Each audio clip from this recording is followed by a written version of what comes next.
I'm inviting you today. Jesus wants to fill you with the Holy Spirit. இயேசு உங்களை பரிசுத்தாவினால் நிரப்ப விரும்புகிறார். உங்களை இன்றைக்கு வரவழைக்கிறேன், கூப்பிடுகிறேன். Believe in him. Believe that he loves you. அவர் உங்களை நேசிக்கிறார் என்பதை நம்புங்கள், நம்புங்கள். If you're thirsty, he says, come to me. தாகமா இருக்கிறீர்கள் என்னிடத்தில் வாருங்கள் என்று கூப்பிடுகிறார். Don't go to some man. எந்த ஒரு மனிதனிடத்திலும் போக வேண்டாம். People come to me and say, Brother Zach, will you lay your hands on me so I can be filled with the Holy Spirit? ஜனனிடத்தில் வந்து உங்கள் தலையின் கையிலே விருங்கள் சகோதரர் ஜாக் அவர்களே, நான் அபிஷேகம் பெற வேண்டும் என்று கேட்கிறார்கள்.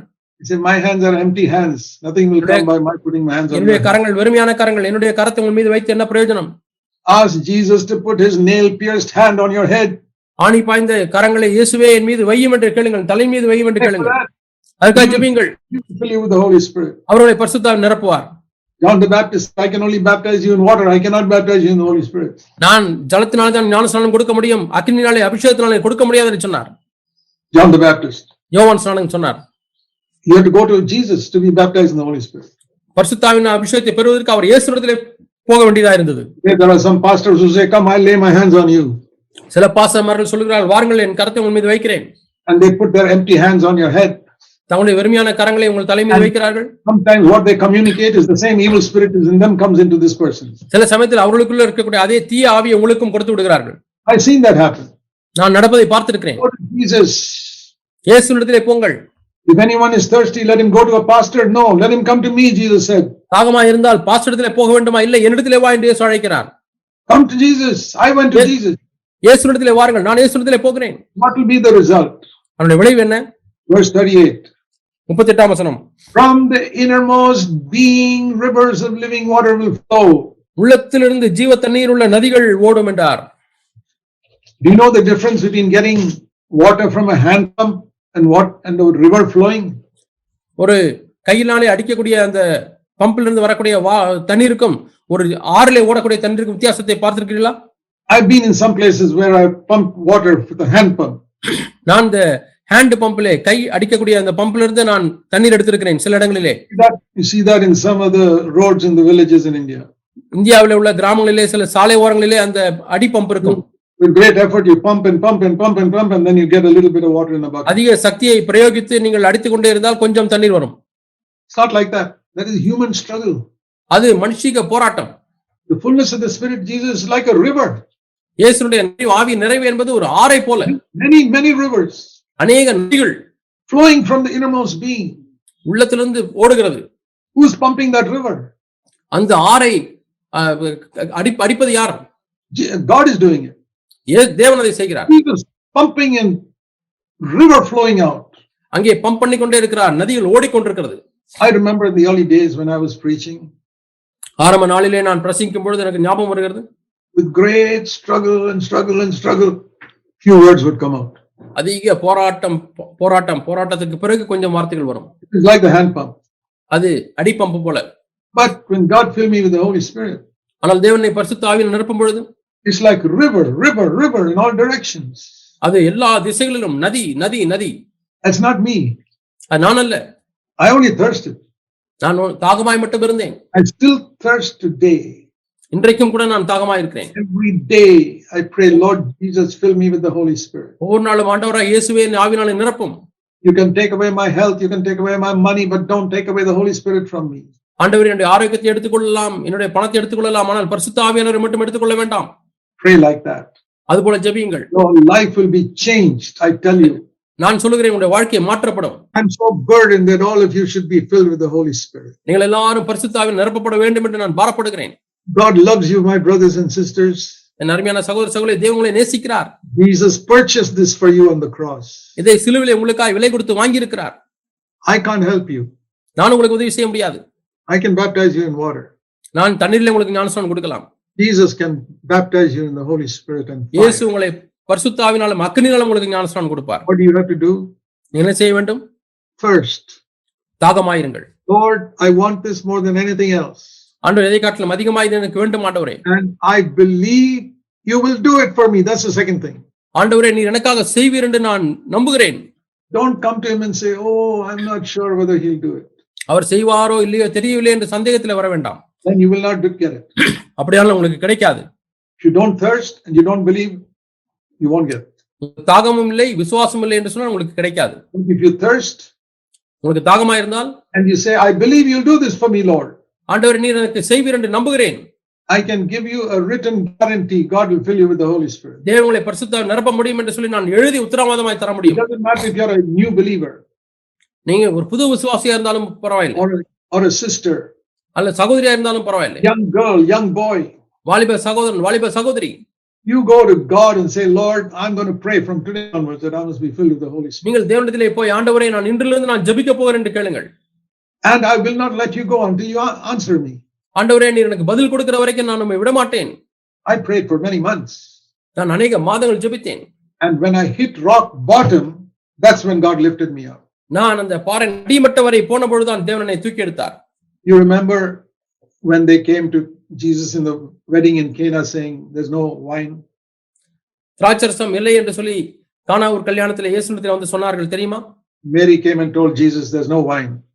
மரியாள் ஆண்டவரிடத்திலே வந்து திராட்சரசம் இல்லை என்று சொன்னார்கள். And Jesus said, my time has not yet come.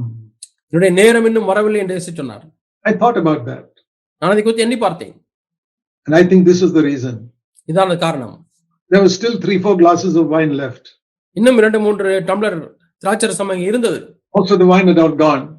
எல்லா திராட்சரசம் முடிந்து விட்டது. In the bottom of that vessel there were 3-4 glasses still. அந்த அண்டாவின் அடியிலே இன்னும் 2-3 டம்ளர்கள் திராட்சரசம் இருந்தது. So Lord says, I won't do any miracle till it becomes completely empty.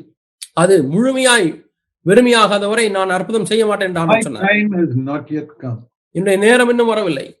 After some time, சில நேரம் கழித்து Jesus saw, now the last drop of wine is over.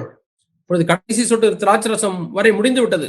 Then Jesus said, okay, fill these water pots with water. சரி, இப்பொழுது தண்ணீர் ஜாடிகளிலே நிரப்புங்கள் தண்ணீரை. And he gave them so much wine. அவ்வளவோ திரட்சியான திராட்சரசத்தை கொடுத்தார். 1,000 liters of wine.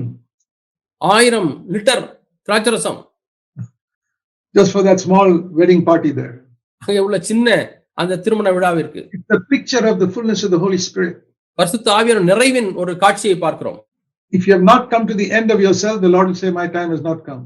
ஆனால் உங்களுடைய கடைசிக்கு நீங்கள் வரவில்லை என்று சொன்னால் ஆண்டவர் சொல்வார், என்னுடைய நேரம் இன்னும் வரவில்லை. That's the first miracle. தான் முதலாவது அற்புதம். Let's go to the last miracle. கடைசி அற்புதத்துக்கு போவோம். John 21. யோவான் 21. They go fishing. மீன் பிடிக்க போகிறார்கள். Trying. No fish. முயற்சி செய்து கொண்டே இருக்கிறார்கள், ஒன்றும் கிடைக்கவில்லை.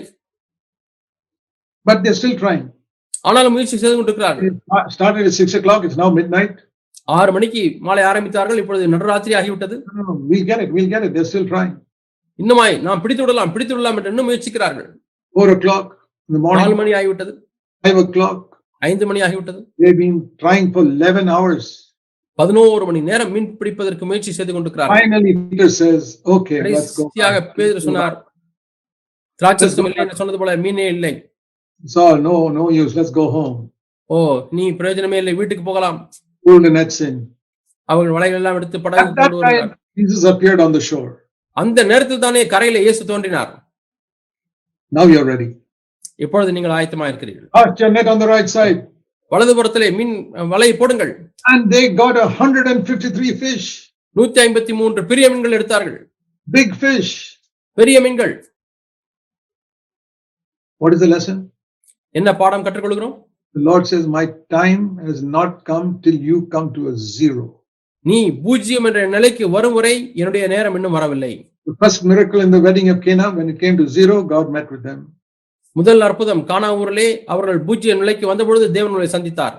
The last miracle, when they completely realized I cannot get any fish, then God met with them. கடைசி அற்புதமும் பார்த்தீர்கள் என்று சொன்னால் அவர்கள் என்னால் ஒன்றும் முடியாது என்று பூஜ்ஜிய நிலைக்கு வந்தபொழுது தேவன் அவர்களை சந்தித்தார். And when you come to the end of your struggle thinking that you can somehow overcome, எப்படியாவது நான் மேற்கொண்டு விடுவேன் என்று சொல்லி நீங்கள் உங்கள் போராட்டத்துக்கு இன்னுமாய் முடிவுக்கு வரவில்லையானால், and you give up, அது பிறகு விட்டுவிட்டால், then he will come. அவர் வருவார். Have you ever wondered why Jesus healed only one man at the pool of Bethesda in John 5? யோவான் 5ஆம் அதிகாரத்திலே அந்த பெதஸ்தா குளத்திலே ஒரே ஒரு மனிதனை மட்டும் குணமாக்கினார் ஏன் என்று யோசித்தீர்களா? It says there was a great multitude there of sick people. அங்கே திரளான மக்கள் வியாதியஸ்தர்களாக இருந்தார்கள் என்று சொல்லப்பட்டிருக்கிறது. Big pool, maybe 500 people sitting there. பெரிய குளம், 500 பேர் உட்கார்ந்து கொண்டிருக்கிறார்கள், படுத்துக் கொண்டிருக்கிறார்கள். But Jesus went and healed only one person. ஆனால் இயேசு ஒரே ஒரு மனிதனை மட்டும்தான் போய் குணமாக்கினார். Who said Jesus healed everybody? He healed only one person out of those 500. அந்த 500 பேரையும் சுகமாக்கினார் என்று யார் சொன்னது? அந்த 500 பேர்ல ஒருவர் தான் இயேசு சுகமாக்கினார். But why did Jesus heal only one person? ஏன் ஒரே ஒரு நபரை மட்டும் இயேசு சுகமாக்கினார்? He had been there for 38 years and he had given up. அவன் 38 ஆண்டுகளாக அங்கே படுத்துக் கொண்டிருந்தான், எல்லாம் விட்டு விட்டான். 38 years he tried to jump into the pool first to be healed. முதலாவது எப்படியாவது குளத்திலே குதித்து விட வேண்டும் என்று ஒவ்வொரு வருடமாக 38 வருடம் முயற்சி செய்தான். Because only the first person jumping in will be healed. யார் முதலாவது குதிக்கிறாள் அவர் மட்டும் தான் குணமாக்கப்படுவார்கள். When the angel came. தூதன் வரும்பொழுது Every time somebody else jumped in before. ஒவ்வொரு முறையும் அவர் குதிப்பதற்கு முன்பதாக யாரோ குதித்து விடுவார்கள். 5 years, 10 years, 15 years, and maybe next year I can do it. 5 வருஷம், 10 வருஷம், 15 வருஷம், அடுத்த வருஷமாவது முதலாவது குதித்து விடலாம் என்று எண்ணினான். 38 years. கடைசியா 38 ஆண்டுகள் போய்விட்டது. He said no use. பிரயோஜனமே இல்லை. Then Jesus came. அப்பொழுது இயேசு வந்தார். Until then Jesus saying my time has not yet come. அதுவரை இயேசு சொன்னது என் நேரம் இன்னும் வரவில்லை.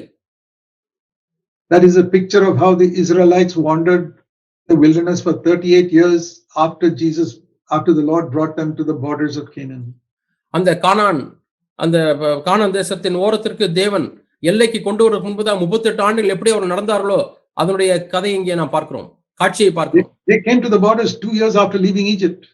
எகிப்தை விட்டு வெளியே வந்ததுக்கு பிறகு 2 ஆண்டுகள் முன்பதாக அந்த எல்லைக்கு வந்து விட்டார்கள். Just 2 years they reached the border. Go in Jesus, the Lord said. இன்னும் 2 ஆண்டுகள் தான் போங்கள் என்று ஆண்டவர் சொன்னார். They said no, they are too strong. இல்லை, அவர்கள் இன்னும் வலிமையாக இருக்கிறார்கள். Then you wander for another 38 years. இன்னும் 38 ஆண்டுகள் அவர்கள் when they came, all the soldiers, all the men had died. அங்கே ஆண்கள் எல்லாம் மரித்து விட்டார்கள். They had come to zero. அவர்கள் பூஜ்ய நிலைக்கு வந்து விட்டார்கள். Just like in Cana. கானான் போலவே. Just like this lame man at Bethesda. Bethesda குளத்திலே உள்ள சாப்பானியை போலவே. It's like those fishermen in John 21. யோவான் 21ஆம் அதிகாரத்தில் உள்ளதான மீனவர்களைப் போலவே. Then they entered Canaan.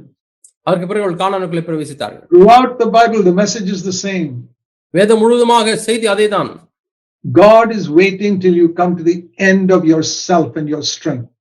உன்னுடைய முடிவுக்கு வர வேண்டும், உன்னுடைய பலனின் முடிவுக்கு நீ வர வேண்டும் என்று தான் தேவன் காத்திருக்கிறார். And you say, Lord, I'll pay any price for this water of the Holy Spirit. ஆண்டவரே, பரிசுத்த ஆவியானவர் என்ற இந்த ஜலத்திற்காக ஆண்டவரே எந்த விலைக்கரம் செலுத்த ஆயத்தம் என்று சொல்லுங்கள். I pray that many of you will come to the end of yourself. உங்களில் அநேகர் உங்களுடைய சொந்த முயற்சியின் முடிவுக்கு வந்து விடுங்கள் என்று நான் நம்புகிறேன். Say, Lord, I've learned I cannot do it. ஆண்டவரே, என்னாலே முடியாது என்பதை கற்றுக்கொண்டேன். All my Bible knowledge is useless. ஆண்டவருடைய வேத அறிவெல்லாம் பயனில்லாதது. I need to be filled with the Holy Spirit. நான் பரிசுத்த ஆவியால் நிரப்பப்பட வேண்டும். Then I'll have a pure mind. அப்பொழுது எனக்கு ஒரு தெளிவான சிந்தை இருக்கும். Then I'll have a pure tongue. எனக்கு ஒரு தூய்மையான நாவு இருக்கும். Then I will not oppress others, but I will encourage others. அப்பொழுது நான் மற்றவர்களை மட்டம் தட்ட மாட்டேன், அவர்களை உற்சாகப்படுத்துவேன். May God bless you all. தேவன் எல்லாரையும் ஆசீர்வதிப்பாராக. Let's bow before God in prayer. நாம் தேவனுக்கு முன்பாக ஜெபத்திலே தலை வணங்குவோம். Heavenly Father, பரலோக பிதாவே, please help us to honor you. உம்மை கனப்படுத்த முடியாது எங்களுக்கு உதவி செய்யும். Help us to see our own need. உங்களுடைய சொந்த தேவை ஆண்டவரே நாங்கள் காண உதவி செய்யும். Come to an end of ourselves quickly. ஆண்டவரே, சீக்கிரமாகவே எங்களுடைய காரியத்திற்கு முடிவுக்கு வந்து விடட்டும். To be honest and say that lusting of every kind is in my heart. ஆண்டவரே, சகல விதமான இச்சைகளும் என் உள்ளத்தில் இருக்கிறது என்று சொல்லக்கூடிய அளவுக்கு நேர்மையா இருக்க உதவி செய்யும். And to confess them. அதை அறிக்கை செய்ய உதவி செய்யும். To be cleansed in your blood. இந்த இரத்தத்தினாலே சுத்திகரிக்கப்பட வேண்டுமே. To long for victory. ஜெயத்திற்காக ஆண்டவரே தாங்குள்ள வேண்டுமே. Help everyone, Lord, to come into this life. ஆண்டவரே, இந்த வாழ்க்கைக்குள்ள வருவதற்கு ஒவ்வொருவருக்கும் உதவி செய்வீராக. We know that Tamil Nadu will be transformed if all these brothers and sisters are filled with the Holy Spirit. ஆண்டவரே, இந்த எல்லா சகோதரர்களும் ஆண்டவரே ஆவியினாலே நிரப்பப்படும் பொழுது தமிழ்நாடே மாறிவிடும் ஆண்டவரே. Thank you, Lord. நன்றி ஆண்டவரே, for hearing us. உங்கள் ஜெபத்தை கேட்டதற்காக நன்றி. In Jesus' name. இயேசுவின் நாமத்தில் ஜெபிக்கிறோம் பிதாவே. Amen. ஆமென்.